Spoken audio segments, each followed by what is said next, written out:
Hello guys, আসসালামু আলাইকুম। সবাই কেমন আছেন? আশা করি ভালো আছেন। আজকে আমি রেডি হচ্ছি পাসপোর্ট অফিসে যাব আমার এবং আমার ওয়াইফের পাসপোর্ট করার জন্য, কারণ আমরা এই বছরেই উমরায় যাব। তো দোয়া করবেন। তো পাসপোর্ট অফিসে যাওয়ার জন্য রেডি হচ্ছি এবং ভাবলাম আপনাদের সাথে শেয়ার করব। তো সাথে থাকুন এবং সম্পূর্ণ ব্লগটি দেখুন।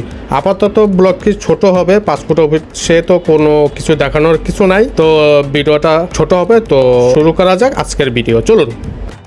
তো মিরপুর 12 নম্বর থেকে সোজা পাসপোর্ট অফিসে উত্তরা আমরা রিক্সা নিয়ে নিলাম। আর হ্যাঁ, সাথে আছে আমার শ্বশুর মশাই, তিনি মূলত আমার যাবতীয় পাসপোর্টের কাজ করে দিয়েছেন, তাকে অসংখ্য ধন্যবাদ।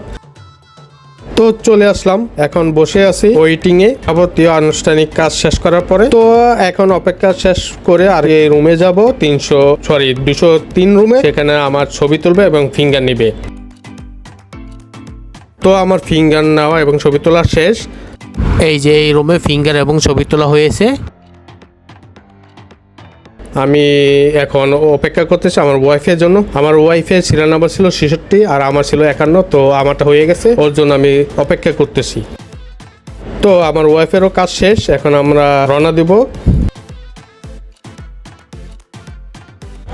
তো প্রথমে ভাবছিলাম আমরা মেট্রো দিয়ে যাব, কিন্তু হলো না, অনেক ভিড়। শেষে শেয়ারিং অটো দিয়ে যেতে হচ্ছে। এবং ব্লগটা এই পর্যন্তই, দেখা হচ্ছে নেক্সট ভিডিওতে। আমি রায়হান বিদায় নিচ্ছি। আমার ইউটিউব চ্যানেল থেকে দেখে থাকলে অবশ্যই একটা সাবস্ক্রাইব করবেন এবং ফেসবুক পেজ থেকে দেখে থাকলে পেজটি ফলো দিয়ে সাথে থাকবেন। ধন্যবাদ, দেখা হচ্ছে নেক্সট ব্লগে। আসসালামু আলাইকুম।